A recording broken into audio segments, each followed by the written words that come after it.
नमस्कार विद्यार्थी मित्रांनो, स्वागत आहे तुम्हा सर्वांचं महा एक्झाम पॉईंट आपल्या एज्युकेशनल यूट्यूब चॅनलवरती. तर मित्रांनो, आपला आजचा व्हिडिओचा भाग हा 17 आहे, ज्यामध्ये आपण महाराष्ट्र शिक्षक पात्रता परीक्षा 2026 अर्थात मित्रांनो आपली टी एक्झाम 2026 जी की मित्रांनो येत्या जून महिन्यामध्ये होणारी आहे. आपण त्या परीक्षा दृष्टिकोनातून संपूर्ण काही अतिशय महत्त्वाचे अतिसंभव प्रश्न रेग्युलरली आपल्या व्हिडिओ सिरीज मार्फत मित्रांनो आपण कव्हर करत आहोत. तर मित्रांनो, जर तुम्हाला व्हिडिओचे अपडेट वगैरे मिळत असेल मित्रांनो, चॅनलला सबस्क्राईब करून घ्या आणि जे विद्यार्थी आपल्या टेलिग्राम ग्रुपमध्ये जॉईन केले नसेल मित्रांनो, त्यांनी टेलिग्राम ग्रुप देखील जॉईन करून घ्या.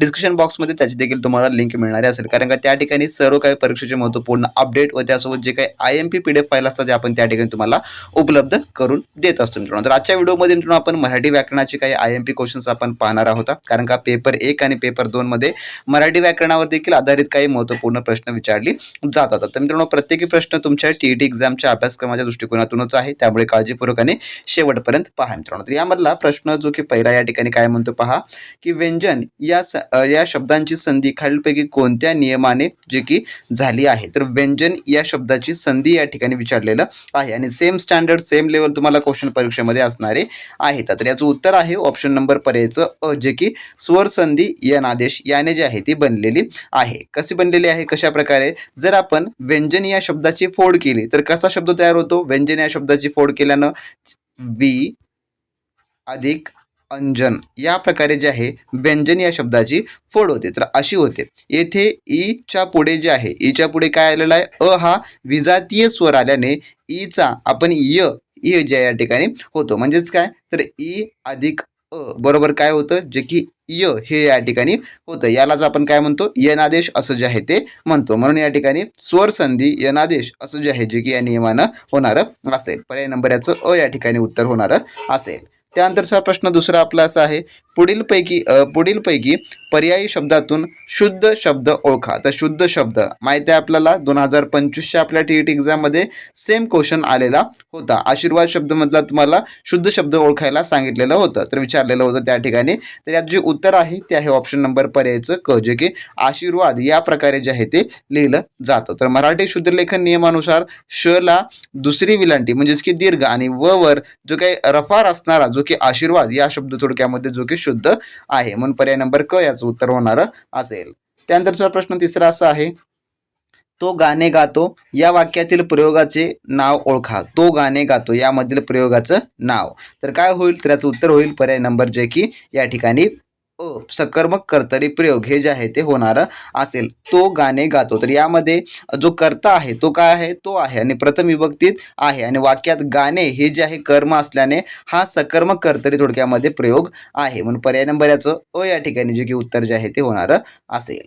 त्यानंतरचा प्रश्न चौथा असा आहे, विधायक या शब्दाचा विरुद्धार्थी शब्द कोणता. तर विधायक, तर याचं उत्तर आहे ऑप्शन नंबर पर्यायचं अ, जे की विघातक असा जे आहे. तर विधायक म्हणजे काय, निर्मितीक्षम किंवा चांगले काम करणारा. तर विघातक म्हणजे काय, नाश करणारा किंवा नुकसान पोहोचवणारा, त्याला विघातक असं जे आहे ते म्हटलं जातं. आणि मित्रांनो, तुमच्या परीक्षेमध्ये देखील समानार्थी विरुद्धार्थी शब्द प्रयोगावरचे आधारित प्रश्न असे सर्व काही तुम्हाला जे आहे ते विचारले जाणार आहेत. आणि जर तुम्हाला अशा सर्व काही प्रश्नांची उत्तम तयारी करायची असेल आणि यावेळेस फील कॉन्फिडेंटली तुम्हाला जर 90+ स्कोर मिळून तुम्हाला पात्रता जर मिळवायची असेल, तर मित्रांनो तुमच्यासाठी आपण स्पेशल एक ऑफर लॉन्च देखील केलेली आहे, जी की मी तुम्हाला व्हिडिओमध्ये पुढे मित्रांनो सांगणार आहे. त्यानंतरचा प्रश्न आपला पाचवा असा आहे, पाणी या नामाचे सामान्य रूप काय होईल. पाणी, तर याचं उत्तर होईल पर्याय नंबर अ, जे की पाण्या असं जे आहे ते होणार असेल. कारण का, पाणी हा जो आहे इकारांत नपुंसकलिंगीचे नामाचं सामान्य रूप पाण्या असं जे आहे ते की होतं, म्हणून पर्याय नंबर याचं अ या ठिकाणी उत्तर होणार असेल. त्यानंतरचा प्रश्न सहावा आपला, तू सावकाश चालतोस या वाक्यातील सावकाश हे कोणत्या प्रकारचं क्रियाविशेषण आहे यापैकी.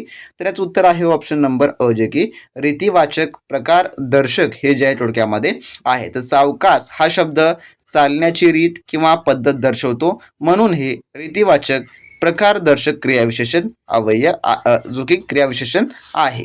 त्यानंतरचा आपला पुढचा प्रश्न असा आहे, सातवा प्रश्न, चतुर्भुज होणे या वाक्यप्रचाराचा दोन भिन्न अर्थ कोणते. चतुर्भुज होणे म्हणजे, त्याचं उत्तर आहे ऑप्शन नंबर ब, जे की लग्न होणे व कैद होणे असा याचा थोडक्यामध्ये अर्थ होतो. तर चतुर्भुज होणे या वाक्यप्रचाराचे दोन अर्थ होतात. पहिला आहे विवाह होणे म्हणजेच की लग्न होणे, आणि दुसरं आहे जे की हात बांधले जाणे म्हणजेच की कैद होणे असा याचा अर्थ होतो. पर्याय नंबर याचं ब या ठिकाणी याचं उत्तर होणार असेल.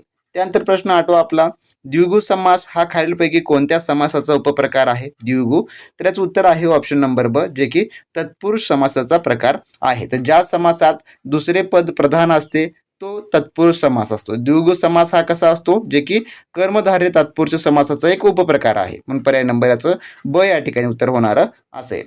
त्यानंतर प्रश्न 9वा आपला, मुलांनी अभ्यास पूर्ण केला असेल या वाक्याचा काळ ओळखा. तर या वाक्याचा काळ कोणता होईल? तर याचं उत्तर होईल पर्याय नंबर अ, जे की पूर्ण भविष्यकाळ. कारण का केला असेल या क्रियापदावरून भविष्यात क्रिया पूर्ण झालेली असेल असा बोध होतो, म्हणून हा पूर्ण भविष्यकाळ या ठिकाणी होणारा असेल. पर्याय नंबर अ उत्तर होईल. त्यानंतर प्रश्न 10वा आपला, श आणि श या वर्णांना काय म्हणतात? या वर्णांना काय म्हटलं जातं?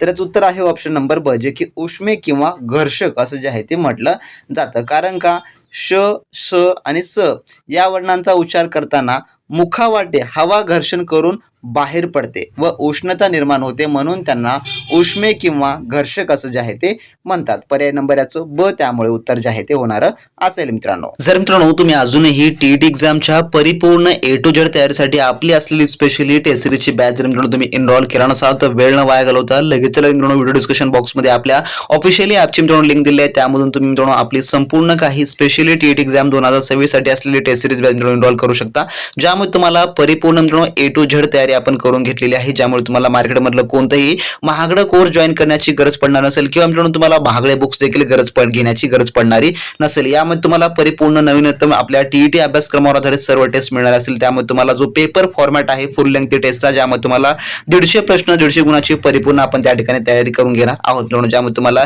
लेवल वाईज व टॉपिक वाईज संपूर्ण सराव चाचण्या आपण उपलब्ध करून दिल्या आहेत. अचूक उत्तर पत्रिका व सर्व काय आपण त्यामध्ये स्पष्टीकरण तुम्हाला ऍड करून दिलेलं आहे. त्यासोबतच टाइम मॅनेजमेंट अँड अॅक्युरसी ज्यासाठी देखील तुम्हाला परिपूर्ण यामध्ये मदत होणारी आहे. तर परीक्षेपूर्वी जर तुम्हाला आत्मविश्वास वाढवायचा असेल आणि जर तुम्हाला 2025च्या एक्झाम मध्ये काही कमी गुणामुळे तुमचा जर मित्रांनो चान्स हुकला असेल तर मित्रांनो यावेळेची तुमची तयारी ही परफेक्ट असणं अतिशय इम्पॉर्टंट आहे. त्यामुळे तुमच्यासाठी आपण ही टेस्ट सिरीजची बॅच रिलीज केलेली आहे. तर ही टेस्ट सिरीज बॅच कोणाकोणासाठी उपयुक्त आहे? तर टीईटीच्या संपूर्ण जे फ्रेशर असतील किंवा ज्यांनी रिसेंटली एक्झाम दिला असेल अशा दोन्ही विद्यार्थ्यांकरता मित्रांनो ही बॅच उपयुक्त आहे. यामध्ये तुम्हाला संपूर्ण काही पीवायक्यूचे जेवढे काही रिपीट झालेले क्वेश्चन आहेत ते देखील आपण ऍड करून दिलेलं आहे. तर ज्यांना ही प्रथम प्रयत्नामध्ये चांगल्या प्रकारे परीक्षा उत्तीर्ण करायची आहे त्यांनी वेळ न वाया घालवता लगेच व्हिडिओ डिस्क्रिप्शन बॉक्समध्ये आपल्या ऑफिशियल ॲपची लिंक दिलेली आहे, त्यावर तुम्ही क्लिक करा.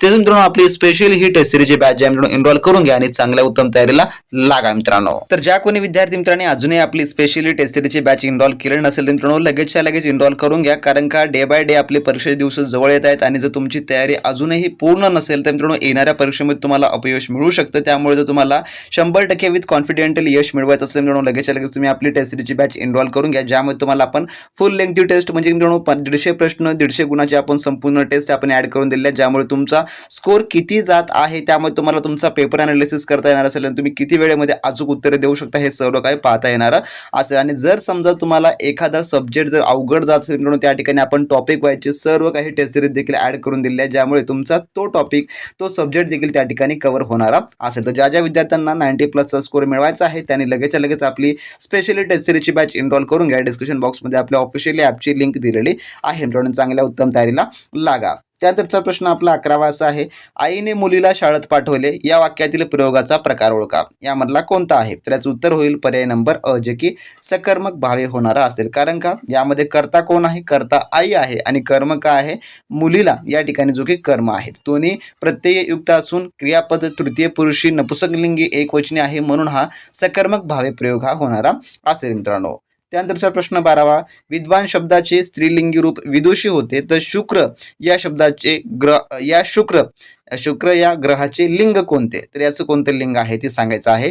तर याचं उत्तर आहे ऑप्शन नंबर अ, जे की पुल्लिंग हे होणार असेल. कारण का मराठीत ग्रहांची नावे सामान्यतः आपण पुल्लिंग असतात. उदाहरणामध्ये तो शुक्र, तो मंगल असा आपण त्याचा उच्चार करतो, म्हणून शुक्र हे पुल्लिंग आहे.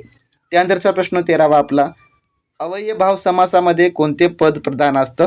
तर याचं उत्तर आहे ऑप्शन नंबर अ, जे की पहिले पद हे जे काय हे प्रधान असतं. तर ज्या समासातील पहिले पद प्रधान असून तो शब्द क्रियाविशेषणाचे कार्य करतो त्यास अवयभाव समास असं म्हणतात. याची व्याख्याच आहे थोडक्यात.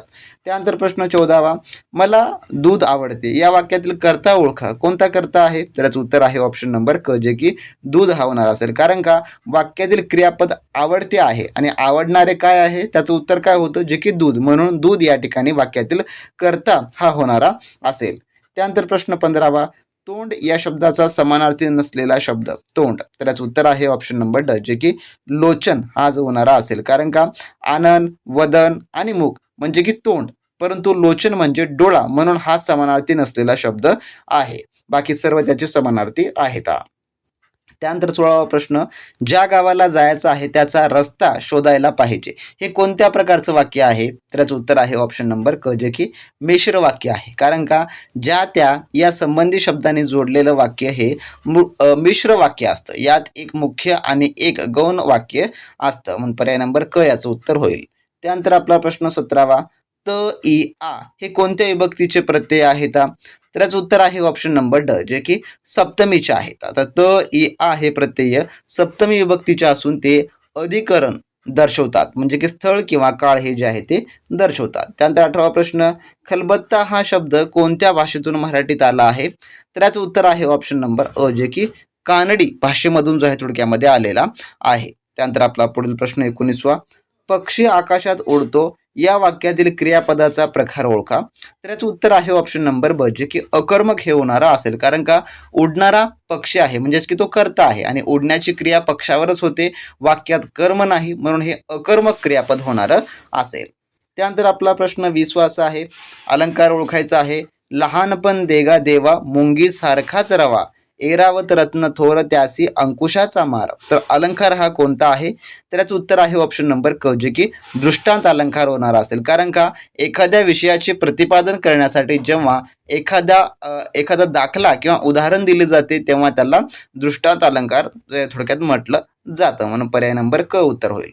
त्यानंतरचा 21वा प्रश्न, शाळा सुटली या वाक्याचा काळ ओळखा. तर कोणता होईल? तर याचं उत्तर आहे ऑप्शन नंबर अ, जे की साधा भूतकाळ या ठिकाणी होणारा असेल. कारण का सुटली या क्रियापदावरून क्रिया नुकतीच घडून गेल्याचा बोध होतो, म्हणून हा साधा भूतकाळ होणारा असेल. जर मित्रांनो तुम्ही आपली टेस्ट सिरीजची बॅच एनरोल केला तर त्यामध्ये तुम्हाला हे सर्व प्रकारचे प्रश्न मित्रांनो त्या ठिकाणी सोडवायला मिळणारे असतील आणि त्यामध्ये आपण संपूर्ण तुम्हाला समजावून देखील सांगितलेलं आहे, ज्यामुळे तुम्हाला अशा प्रकारचे प्रश्न परीक्षेमध्ये येता क्षणी मित्रांनो तुम्ही सोडवू शकता, अजिबात वेळ न वाया घालवता. त्यामुळे लगेचच्या लगेच आपली ॲप डाउनलोड करून घ्या आणि मित्रांनो तुम्ही चांगल्या उत्तम तयारीला लागा. त्यानंतरचा 22वा प्रश्न, वाक्य प्रत्ययकरणमध्ये विधेय म्हणजे काय? तर विधेय म्हणजे काय असतं? तर याचं उत्तर आहे ऑप्शन नंबर, जे की पर्यायचं क, क्रियापद हे जे आहे थोडक्यामध्ये होतं. त्यानंतर आपला प्रश्न 23वा, सहोदर या शब्दाचा विग्रह कसा होईल? सहोदर याचा कसा होईल? तर याचं उत्तर आहे ऑप्शन नंबर अ, जे की सह अधिक उदर असा होणारा असेल. त्याचा अर्थ होतो एकाच उदरातून जन्मलेले, असा त्याचा जे काही अर्थ होतो. त्यानंतर आपला 24वा प्रश्न, दिगंबर या शब्दाची संधी प्रकार कोणता? दिगंबर. तर याचं उत्तर आहे ऑप्शन नंबर क, जे की तृतीय व्यंजन संधी हे होणारं असेल. पर्याय नंबर क, जे की याचा जर विग्रह आपण केला तर कसा होतो? जे की दिगंबरचा दिक अधिक अंबर असा जे यामध्ये होतो. येथे पहिला कठोर व्यंजनाच्या जागी क त्याच वर्णातील जे आहे त्याचं जे काही मृदू व्यंजन आहे ग हे जे आलेलं आहे, त्यामुळे हे तृतीय व्यंजन संधी होणारं असेल. त्यानंतर आपला प्रश्न 25वा, तू काय करतोस या वाक्यात काय हे कोणते सर्वनाम आहे? तर याचं उत्तर आहे पर्याय नंबर, जे की याचं अ, प्रश्नार्थक ह्या ठिकाणी होणारा असेल. कारण का वाक्यात प्रश्न विचारण्यासाठी काय शब्दाचा वापर केला आहे. त्यानंतर आपला प्रश्न 26वा, मराठी भाषेतील एकूण स्वरांधी किती आहेत मराठी भाषेमध्ये? तर याचं उत्तर आहे ऑप्शन नंबर पर्यायचं अ, जे की 2च आहेत. आहा हे जे आहे थोडक्यामध्ये 2 आहेत. पर्याय नंबर याचं अ हे उत्तर होईल. त्यानंतर आपला प्रश्न 27वा, घोडा शब्दाचं सामान्य रूप ओळखा. काय होतात? तर घोड्या हे जे आहे याचं थोडक्यामध्ये होतात. त्यानंतर 28वा प्रश्न, यती शब्दाचा योगी अनेक वचन ओळखा. तर कोणता होतो? यतीचा. तर यतीचा जो आहे यतीच या ठिकाणी हा अनेक वचन होतो. कारण का यती म्हणजे ऋषी, या शब्दाचं एक वचन आणि अनेक वचन दोन्ही समान आहेत. त्यानंतर आपला प्रश्न 29वा, आकाशाला भिडणे या वाक्यप्रचाराचा अचूक अर्थ काय? तर आकाशाला भिडणे. तर याचं उत्तर आहे ऑप्शन नंबर क, जे की खूप मोठे यश मिळवणे हे होणारं असेल. त्यानंतर प्रश्न 30वा, रस ओळखा. ज्या काव्यात प्रेमाचे आकर्षणाचे वर्णन असते तिथे कोणता रस असतो? तर याचं उत्तर आहे ऑप्शन नंबर ब, जे की शृंगार हे जे आहे थोडक्यामध्ये असतं. पर्याय नंबर ब याचं उत्तर होतं. तर ज्या काव्यात स्त्री पुरुषांच्या प्रेमाचा किंवा आकर्षणाचं वर्णन असतं ते शृंगार रस आढळतो. यामध्ये ही आपल्याला व्याख्या द्या की हे सांगून जाते. पर्याय नंबर ब याचं उत्तर होईल. तर असे मित्रांनो आजच्या व्हिडिओमधले टॉप 30 क्वेश्चन होते जे की आपण मराठी व्याकरणाचे पाहिलेले आहेत. जर तुम्हाला हे प्रश्न आवडले असतील तर नक्की खाली कमेंट बॉक्समध्ये कमेंट करून सांगा मित्रांनो. या प्रकारचे तुमच्या परीक्षा दृष्टिकोनाचे जेवढे IMP क्वेश्चन आहेत आपण ते रेग्युलरली घेऊन येऊ आणि ज्या विद्यार्थ्यांना आपली स्पेशली टेस्ट सिरीजची बॅच इनरोल करून घेऊन चांगल्या प्रकारे उत्तम तयारी करायची असेल त्यांनी लगेच मित्रांनो आपली ॲप डाउनलोड करून घ्या. त्यामधून आपली स्पेशली टेस्ट सिरीजची बॅच इनरोल करून घ्या मित्रांनो. भेट नेक्स्ट व्हिडिओमध्ये नवीन माहिती नवीन अपडेट सोबत. तोपर्यंत मित्रांनो बी प्रॅक्टिस क्रॅक एक्झाम.